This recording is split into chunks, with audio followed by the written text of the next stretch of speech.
Hello दोस्तों, happy new year 2025 में हम अपना पहला व्लॉग लेकर आ गए हैं, ट्रैवल व्लॉग, जहां हम आपको गुलमर्ग लेके चलेंगे। इस ट्रिप में मॉम डैड और भाई के साथ हमने दिल्ली एयरपोर्ट से फ़्लाइट की और पहुंच गए श्रीनगर एयरपोर्ट। वादियों को देखने का उत्साह बहुत ज़्यादा ही था और जब हम वहाँ पहुँचे तो हमने देखा वहाँ पे लिखा था welcome to paradise on earth, और लिटरली ये ट्रिप वैसी ही थी। दोनों तरफ पहाड़ों पे बर्फ़ जमी हुई थी, सड़कें पूरी तरह से बर्फ़ों से ढकी हुई थी। जो मज़ा यहाँ देखने का आ रहा था ना दोस्तों, वो लग रहा था कि सीरियसली अगर कहीं जन्नत है तो यहाँ है। और लाइफ में एक बार तो स्नोफॉल विटनेस हर किसी को करना ही चाहिए। हम यहाँ पे सिर्फ 3-4 दिन की छुट्टी लेके आ पाए थे क्योंकि हॉस्पिटल से ज़्यादा दिन की छुट्टियाँ मिल नहीं पाती हैं, और भाई का भी एग्ज़ाम की तैयारी करनी थी तो वो भी ज़्यादा दिन की छुट्टी नहीं ले सकता था।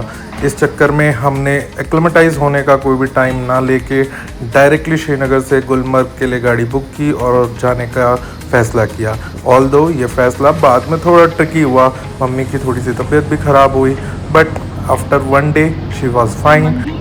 जैसा कि आप बैकग्राउंड में सुन सकते हो कि even mummy was excited enough, वो ड्राइवर से पूछ रही थी बर्फ़ कहाँ गिरता है, मंदिर भी ढक जाते हैं, रास्ते भी ढक जाते हैं, आप लोग यहाँ कैसे सर्वाइव करते हैं। आफ्टर ऑल हम सब इंक्विजिटिव थे, हम सब जानना चाहते थे कि यहाँ की लाइफ कैसी होती होगी जहाँ पे 2-2 3-3 मंथ आप बर्फ़ से ढके हुए वादियों में रहना पड़ता होगा। Although as a tourist it was very exciting to see all these trees covered with snow, and after all ये ऐसा एक्सपीरियंस ईज़िली आपको मिलता नहीं है। और अगर आप दिल्ली जैसी सिटी में रहते हो तो फिर आपको जो यहाँ की एयर की क्वालिटी मिलती है, awesome awesome, literally then you feel कि आप सच्ची सांस ले रहे हो। श्रीनगर से गुलमर्ग पहुँचने में हमें लगभग 1-1.5 घंटा लगा होगा। बीच में हमने ब्रेक लिया था, ब्रेकफास्ट किया, वहाँ के लोकल क्यूजीन ट्राई किए, लेकिन सीरियसली ये 1.5 घंटा पता नहीं चलता है। आप बस देखते ही जाते हो नज़ारे, और उसमें आप कब पहुंच जाते हो लगता है यार ये ट्रिप कभी ख़त्म नहीं होनी चाहिए।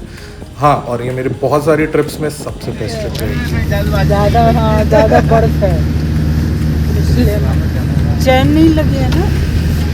बोला अभी जा 4x4 है ना, अभी तो तेज भी नहीं लग रहा है, पेड़ सब ढक रहे हैं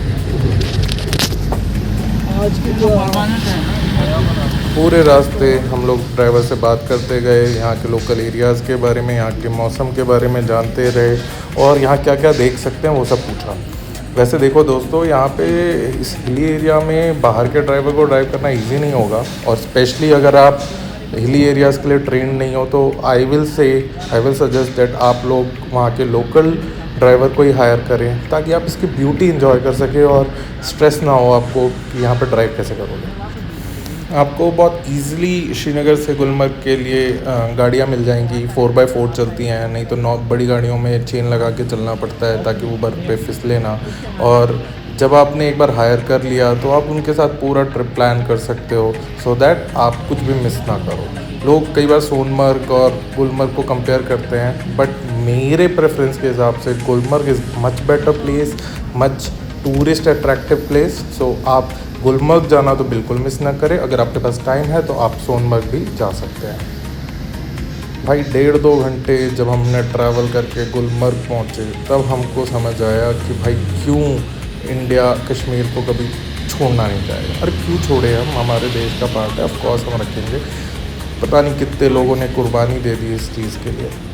डैड आर्मी में थे, उन्होंने अपने 33 साल की सर्विस में कई बार श्रीनगर, बारामूला और उरी की तरफ ड्यूटियाँ की हैं, तो उन्होंने ये सारी सीन्स तो पहले देखे होंगे, बट ये हमारे लिए लाइफ टाइम एक्सपीरियंस था।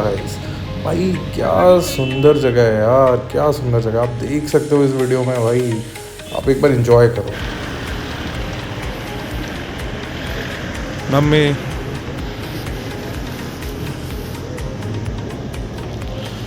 भाई हम यहाँ रुके, हमने फ़ोटो ही खिंचाई, यहाँ वेलकम टू गुलमर्ग लिखा हुआ था। ये बेसिकली सेल्फ़ी पॉइंट कहते हैं इसको। सेल्फ़ी पॉइंट से आपको पूरा गुलमर्ग, पूरी कश्मीर की वादियाँ देखने को मिलती है भाई। और ये देखो टॉप पे देखो पूरे पहाड़ों पे ऐसी बर्फ़ जैसे स्नो क्या ही पहाड़ हो, बिल्कुल वैसा फील दे रहा था भाई। मन तो नहीं कर रहा था इससे आगे जाने का, बट ऑफकोर्स आगे जाना था। हमें टॉप तक जाना था, वहाँ पे गुलमर्ग को इंजॉय करना था, तो फिर हम आगे निकले। यहाँ पे देखिए हमने अपनी गाड़ी लगाई, यहाँ से हमारा होटल यहाँ बुक था, हमने यहाँ होटल का ये यहीं बगल में आर्मी एरिया था जहाँ पे आर्मी की आप गाड़ियाँ देख सकते हो। यहीं पे हमारी सिक्योरिटी के लिए इतना सख्त प्रबंध किया गया है गवर्नमेंट ऑफ इंडिया के द्वारा, वी आर सो थैंकफुल। बस फिर क्या था, हमने चेक इन किया, होटल में सामान रखा और निकल पड़े। भाई खाना पीना कुछ याद नहीं आ रहा था, बस लग रहा था स्नो में जाएं और स्नो का एंजॉय करें। आफ्टर ऑल स्नोफॉल भी हर दिन हो ज़रूरी नहीं है ना, तो हम लकी थे कि जिस दिन हम पहुँचे उसी दिन एक हैवी स्नोफॉल प्रेडिक्टेड था। वैसे तो हमने प्लान किया था अकॉर्डिंगली कि हम स्नोफॉल के दिन गुलमर्ग पे ही हों, तो इसका मज़ा लिया। देखो फिर हमने यहाँ पे बहुत सारे फ़ोटोज़ वीडियोज़ खिंचवाए। आफ्टर ऑल ये एक लाइफ टाइम मेमोरी थी भाई, बनाना बनता है। और भाई अगर साल की शुरुआत ऐसी हो जाए कि ऐसी हसीन वादियों में आप एकदम शांति का ज़िंदगी जी रहे हो, कोई पेशेंट का टेंशन नहीं, कोई काम की लोड नहीं, तो भाई इससे अच्छा क्या ही हो सकता है साल शुरू करने के लिए। मैं, मेरा भाई, मम्मी खूब फ़ोटो खिंचवाने के बाद भाई स्नो के साथ जो खेल रहे थे ना, मज़ा ही आ गया।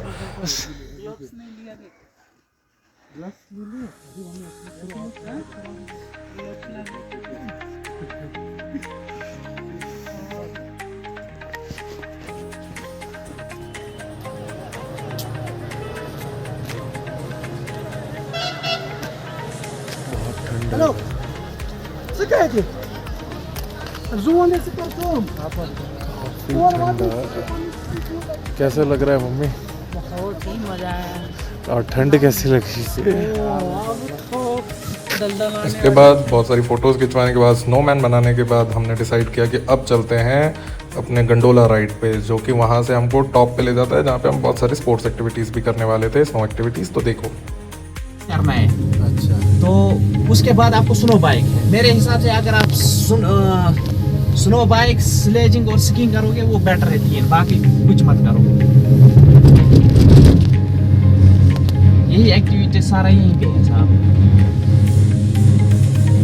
कितने मिनट का राइड है ये? 9 मिनट का राइड है साहब। अच्छा। ऊपर जाके फिर आपको स्कीइंग वगैरह करना है, स्लेजिंग करना है, स्नो बाइक करना है। घर कहाँ पे पड़ता है साहब? मेरा बिहार। बिहार में? ये बच्चे क्या करते हैं? पढ़ते? डॉक्टर? ड्यूटी उधर ही? दिल्ली में। मैडम हाउसवाइफ मैन डॉक्टर ही है। संभालना तो बच्चे। भाई इस 9 मिनट के राइड में हमारे गाइड ने तो हमारा पूरा बायोडाटा ले लिया और हमने भी उससे सारी इन्फॉर्मेशंस ली रिगार्डिंग दी प्लेस, और उससे पता चला कि ये जो गंडोला राइड है ये वर्ल्ड की हाईएस्ट राइड है, तो ऑफ कोर्स ये तो मिस करना बनता ही नहीं था। फिर हम जब वहाँ टॉप पे पहुँचे, जैसा उन्होंने हमें बताया था कि भाई ये स्पोर्ट एक्टिविटी तो करनी ही है, ये तो छोड़ना नहीं, तो हम उसी प्लान के साथ फिर वहाँ तक पहुँचे। आप देख रहे होगे ये सारी जो सीनिक ब्यूटीज़ आप वहाँ से देख सकते हो, भाई वो फील एक अलग ही होता है ना, जब आप ऊपर से पूरा देख पाओ तो उसका अलग ही मज़ा आता है।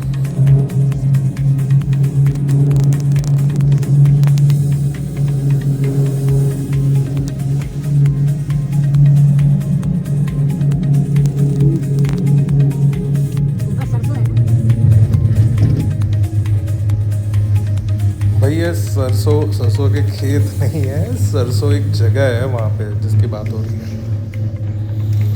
ऊपर जाते जाते भाई कभी हमने चश्मे लगाए, कभी चश्मा निकाला, क्योंकि चश्मा निकाल दो तो जो इतनी ब्राइटनेस, इतनी सनलाइट आती है, जो आपने कभी पढ़ा भी होगा स्नो ब्लाइंडनेस, वो कॉज करती है, एकदम आँखों पे एकदम चमक आती है, हम आँख खुला नहीं रख सकते, तो आपके पास ऑप्शन नहीं होता, यहाँ पे आपको लगाना ही पड़ता है भाई चश्मा। और आफ्टर ऑल टूर पे हो भाई, एंजॉय करना बनता है।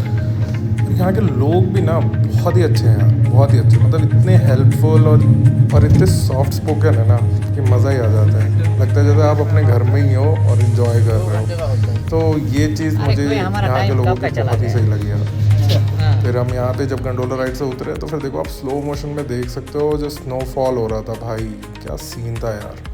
तो ऑफ कोर्स इसका भी हमने फिर वीडियो बनाया, एंजॉय किया। वहाँ पे टिकट्स बाई किए, रिटर्न टिकट भी आपको लेना पड़ता है बिकॉज एक लिमिटेड टाइम पीरियड ही चलता है ये गंडोला राइड, आपको इवनिंग से पहले वापस आना पड़ता है। गिरेगा साहब उसको 1000 देना पड़ेगा।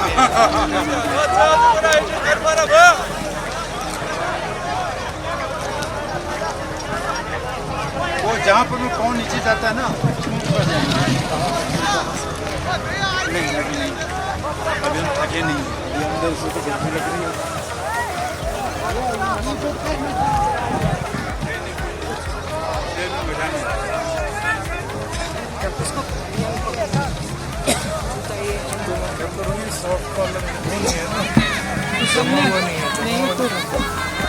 हाँ ये तो खेलने वाले हैं, वो करेंगे वहाँ पर भी ना जहाँ था बर्फ वो खेलने वाला।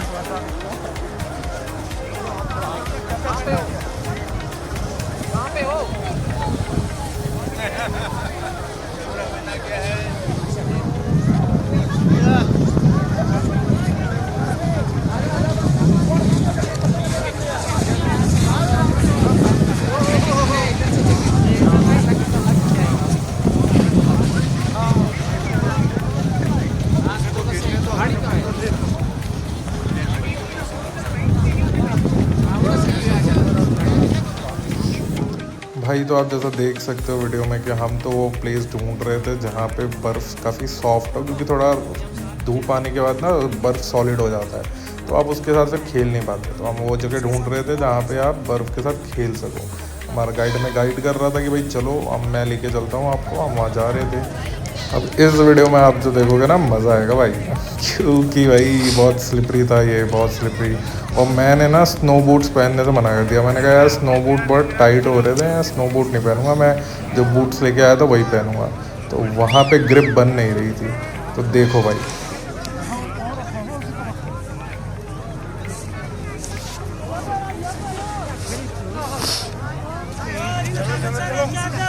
शाबाश शाबाश शाबाश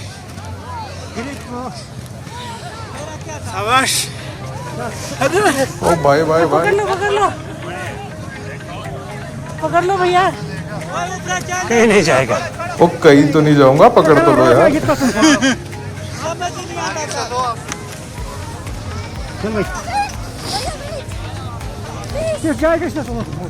फिर भाई मेरा गाइड मेरे को पकड़ के लेकर आया ऊपर तक। भाई बहुत स्लिपरी था, सूरज के आने की वजह से एकदम ही बर्फ़ जो थी फिसलन बड़ी हो गई थी। फिर उसने मुझे बोला मैं आपको पकड़ के लेके चलता हूँ भैया। मैंने बोला यार आप मुझे ना सच स्नो बूट दे दो, ऐसे पकड़ के तो नहीं एंजॉय कर सकता मैं ट्रिप। देखो सब हंस भी रहे मेरे पे।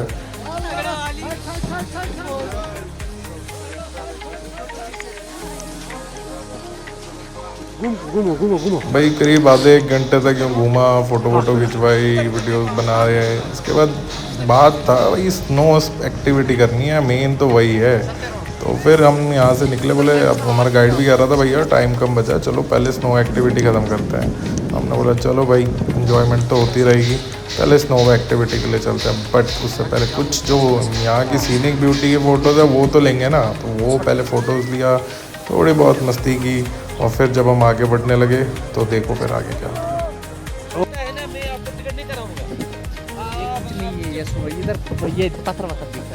अब स्नो फाइटिंग के बाद टाइम था भाई जो हम मेन एक्टिविटी करने आए थे, स्नो स्कीइंग। और इसके लिए हम चारों रेडी हो गए थे। आशीष अपना पहले ही थोड़ा प्रैक्टिस कर रहा था, वो इसको कॉम्पिटिटिव वे में ले रहा था। मैंने बोला आजा भाई देखते हैं कौन ज़्यादा अच्छी स्नो स्कीइंग कर सकता है। हमारे गाइड ने हमें थोड़ा इंस्ट्रक्शंस दिए पहले चलना कैसे है, नी को थोड़ा बेंड करके रखना है, जो वेट है अपना वो थोड़ा सा आगे की तरफ रखना है। और फिर भी देखो इतनी प्रैक्टिस के बाद भी वो गिर गया। और ये देख के पापा भी हंसने से रोक नहीं पाए खुद को। भाई स्कीइंग का मज़ा तो गिरने में ही है, और शायद सबसे ज़्यादा मज़ा लिया भी फिर आशीष ने ही, क्योंकि भाई वो खड़ा होता था, थोड़े दूर जाता था, फिर गिर जाता था। पापा इसलिए धीरे धीरे ही चल रहे थे, लेकिन मैंने तो सोच रखा था भाई करेंगे तो ढंग से करेंगे। लेकिन देखो स्कीइंग है, बर्फ़ पे पहला एक्सपीरियंस, तो कितनी भी ट्रेनिंग कर लो, कितने भी इंस्ट्रक्शंस ले लो, जब रियलिटी में करना पड़ता है तो ऐसे ही चलोगे आप भी। और ये देखो पीछे से भाई उसका जो इंस्ट्रक्टर था उसने तो उसको बोला भाई कमर ना टूटे आपकी, इसलिए मैं आपके साथ ही चलता हूँ, पहले छोटे छोटे स्टेप लो, सीधा कंपटीशन में घुसना बाद में। और वो जब चला गया तो भाई इसने फिर भी स्टार्ट किया। भाई ये फाइटर एटीट्यूड भाई का देख रहे हो। नहीं जी हम तो मूवी के एकदम हीरो की तरह ही चलेंगे, लेकिन उसको पकड़ के खींच लिया हमारे गाइड वाला, चलो मैं कराता हूँ आपकी स्पीड पे। भाई वो तो रणबीर कपूर की तरह करने लगा। फिर पापा को भी उन लोगों ने ट्रेन किया, मम्मी को भी दिखाया कि भाई पहले छोटे छोटे स्टेप लो, क्योंकि आप जब स्टेप्स लेते हो तब आपको पता चलता है कि बैलेंस कैसे बनाना है, पाँव का पोजीशन कहाँ रखना है, तभी आप फिर स्पीड में जा सकते हो। तो पहला स्टेप तो यही है कि आप उस पर अपना बैलेंस बनाना सीखो। ये सीखने के बाद भाई देखो, मेरा तो स्टार्ट था ना, वो भी मेरा वॉबली ही था, मैं भी ऐसे इधर उधर हो रहा था। बट मैंने एक चीज़ ध्यान रखी कि भाई दोनों लेग्स को पैरेलल रखना है, वेट आगे की तरफ रखना है, पीछे रखोगे तो पक्का गिरोगे, और अगर लेग स्प्रेड हुए तो भी आपका बैलेंस जाएगा और आप गिर जाओगे।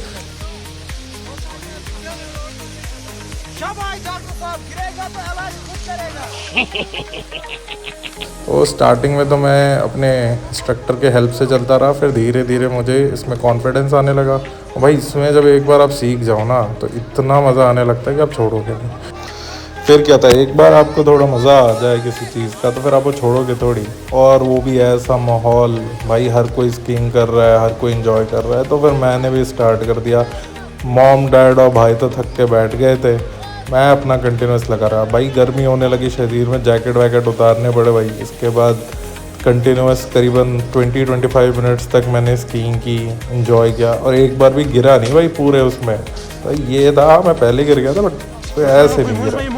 इसके बाद जब टाइम्स अप हो गया, स्कीइंग स्केट्स हटा दिए, इसके बाद फिर उस पर थोड़ा वॉक किया मैंने। भाई वो शूज़ बहुत ही हैवी थे, उसमें नॉर्मल चलना भी बहुत मुश्किल था भाई। लेकिन सही है, फन है, एंजॉय करना चाहिए। और अगर आप जाते हो गुलमर्ग तो भाई ये एक्टिविटी तो बिल्कुल मस्ट डू है, मिस नहीं कर सकते आप इसको। स्नोफॉल हो रहा है, पहाड़ों की मैगी गुलमर्ग में। पानी वाली मैगी एकदम प्लेन। अनाज खा लो आप। 2 सेकंड में तो ठंडी हो जाएगी। मजा आ रहा है। फॉल स्टार्ट हो गया है।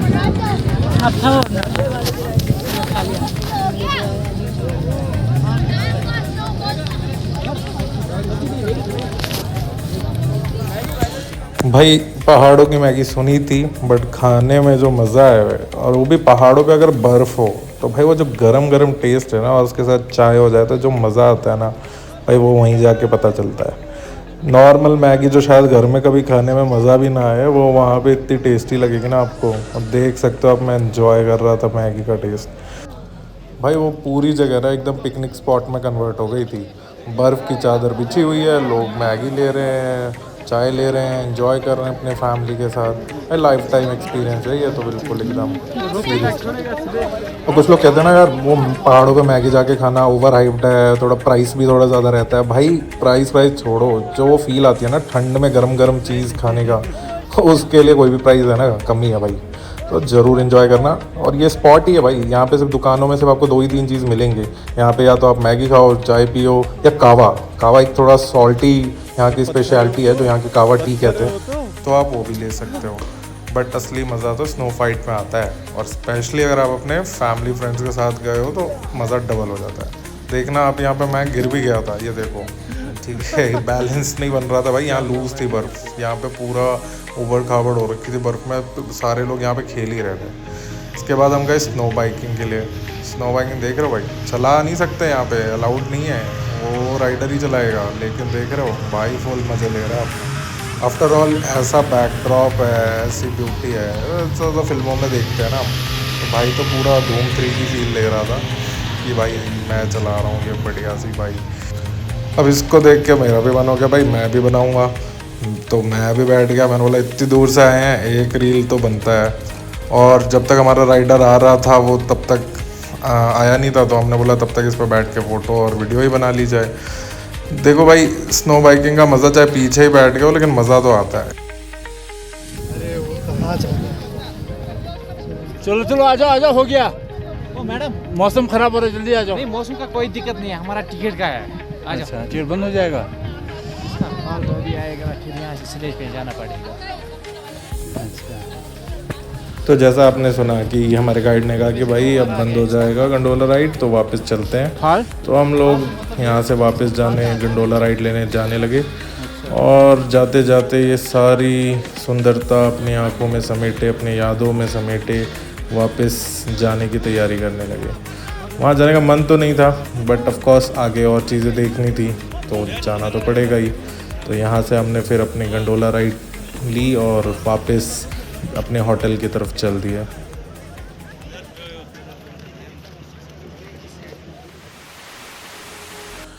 Good morning guys, this is day 2 of Gulmarg trip. रात भर के स्नो स्टॉर्म के बाद भाई पूरा गुलमर्ग ढका हुआ है और भाई टाइम के साथ टेम्परेचर गिरता ही जा रहा था और हम लोग सुबह फटाफट तैयार होकर निकल गए अपने ट्रिप के लिए। और आज हमारा टारगेट था शिव मंदिर। उससे पहले हमने नाश्ता किया और कुछ फ़ोटोज़ खिंचवाई और चल दिए अपनी डेस्टिनेशन की तरफ। फ़ोटो खिंचवाने के बाद हम लोग चल दिए फिर से एंजॉय करना। भाई आज का दिन तो और टफ होने वाला है क्योंकि डे 2 था और आज था बर्फ़ की बहुत तेज़ तूफ़ान आने की संभावना और हमें तो अपना टारगेट मिस नहीं करना था बिकॉज़ हमारे पास कोई भी स्पेयर डे नहीं था। तो आज हमें अपना गुलमर्ग ट्रिप पूरा करके श्रीनगर की तरफ शाम में निकलना था। तो हम सबसे पहले हमने बोला कि चलिए 2 फ़ोटो वोटो हो जाए और फिर चलते हैं शिव मंदिर की तरफ। जो आपको दिख रहा होगा पूरी वैली क्रॉस करके हमें बर्फ़ को चादरों को क्रॉस करते हुए पहुंचना है वहाँ। Let's go. Snow storm. हमारे बाल वाला आपको आना चाहिए।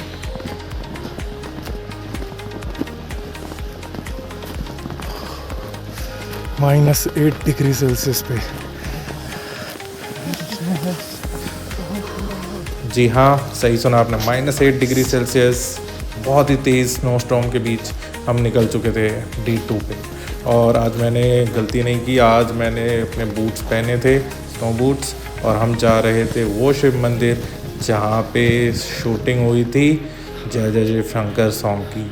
तो कैसे मिस कर सकते थे दोस्तों। और देखो भाई दूर दूर तक कुछ नहीं दिख रहा, बस एक बीच में मंदिर और हर जगह सिर्फ बर्फ़ की चादर। एक्साइटमेंट में लग रहा था भागे, कभी दौड़े, कभी रुक के चल रहे, कभी पीछे मुड़ रहे। भाई ऐसे ही इस जगह को इंडिया का स्विट्ज़रलैंड नहीं कहते।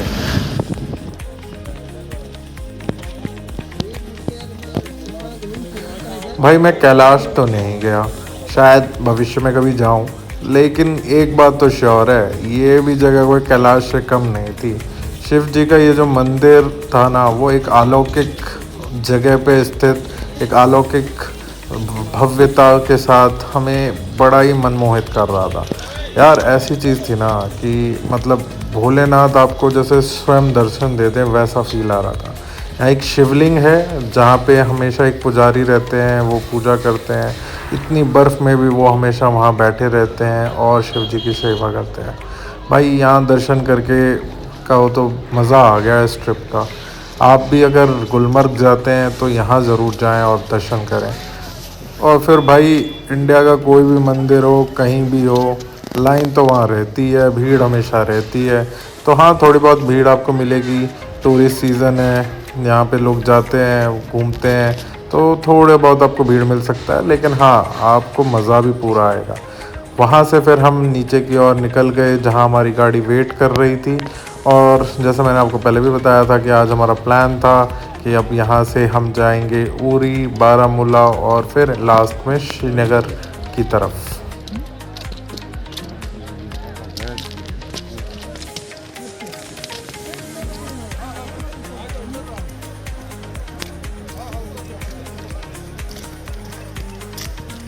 गाड़ी के पास पहुंच रहा हूँ। ठीक है यार।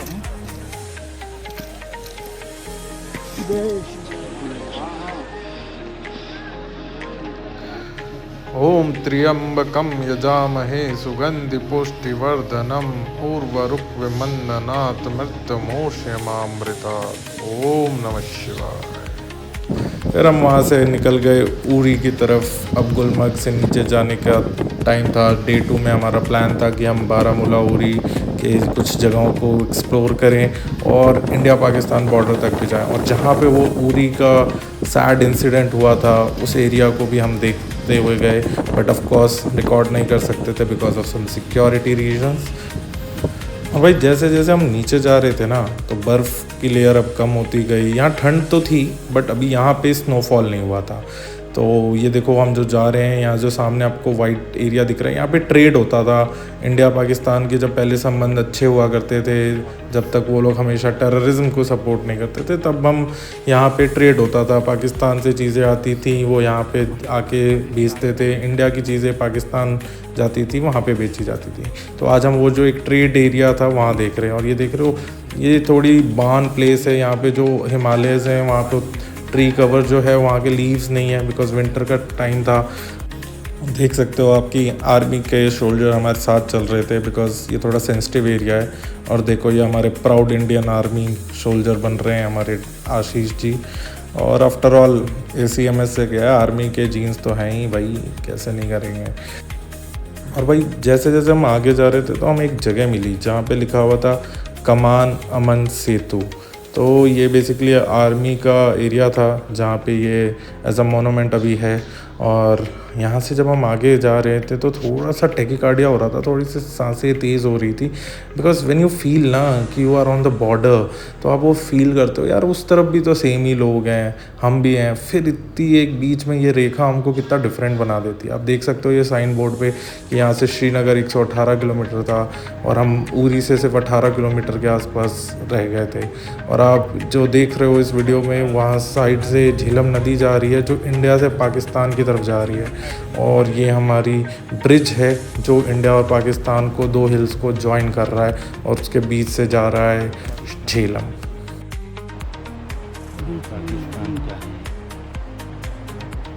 और वो देखो ऊपर उनके पोस्ट भी है, वो देखो ऊपर सबसे टॉप पे पोस्ट है, सिग्नल लगा रखे हैं।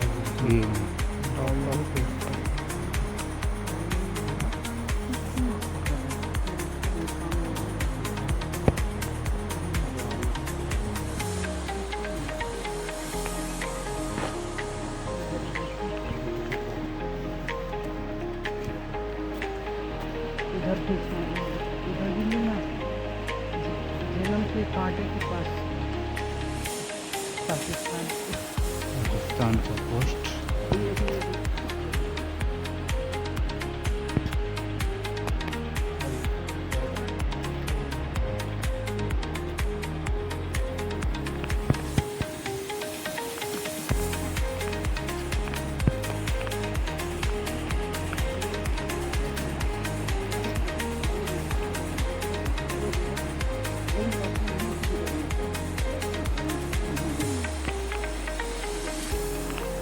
ये हमारे इंडिया का, और इसके आगे आधे ब्रिज 75% हमारी, 25% पाकिस्तान की ब्रिज है जो दोनों तरफ से बंद होते हैं। तो ये पाकिस्तान साइड है, वहाँ का आर्मी कैंप है। देखो वहाँ पाकिस्तान का झंडा फ्लैग लगा हुआ है, और दोनों के बीच में एक झेलम डिवाइड की तरह काम कर रही है जो इंडिया से स्टार्ट होकर पाकिस्तान की तरफ जाती है। फिर यहाँ पे देखने के बाद थोड़ी देर रियलाइज़ हुआ कि यार ये इंसानों ने अपने आप को बांट रखा है। खैर यहाँ पे एक मैसेज भी था कि हिंदू मुस्लिम सिख ईसाई हम सारे भाई भाई। भाई सही बात है तो अंदर सबके लाल खून ही, बस लकीरों से बटे हुए हैं। फिर हमारे गाइड ने कहा जी सर अब चलते हैं, यहाँ एंजॉय कर लिया हमने, फ़ोटोज़ ले ली, और मम्मी ने तो देखो एक स्पेशल फ़ोटो आर्मी कैंप के वहाँ पे जाके ली। ये देख सकते हो वही मैसेज जो मैं आपको बता रहा था। इसके बाद हम लोग फिर वहाँ से वापस निकल गए, और रास्ते में जहाँ जहाँ सीनिक स्पॉट्स थे, सेल्फी पॉइंट्स थे, वहाँ पे फ़ोटोज़ लेते रहे। झेलम बख करके ऊपर के साइड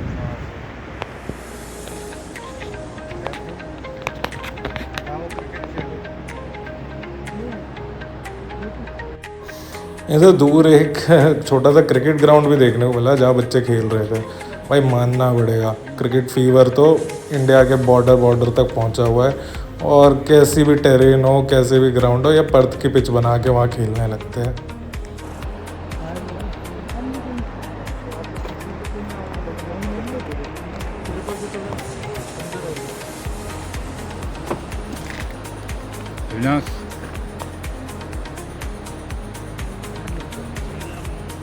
आप पिछाड़ी पूरी ट्रिप भी हो गया पूरा।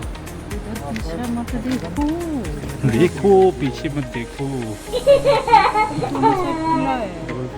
कोई बात इसके बाद हम श्रीनगर पहुंच के डे 2 को हमने एंड किया, डिनर करके रेस्ट किया और इसके आगे की सारी फ़ोटोज़ वीडियोस जो हमने डल लेक को एक्सप्लोर किया, श्रीनगर के शंकराचार्य मंदिर गए, वो सारी मिलेंगे आपको नेक्स्ट वीडियो में।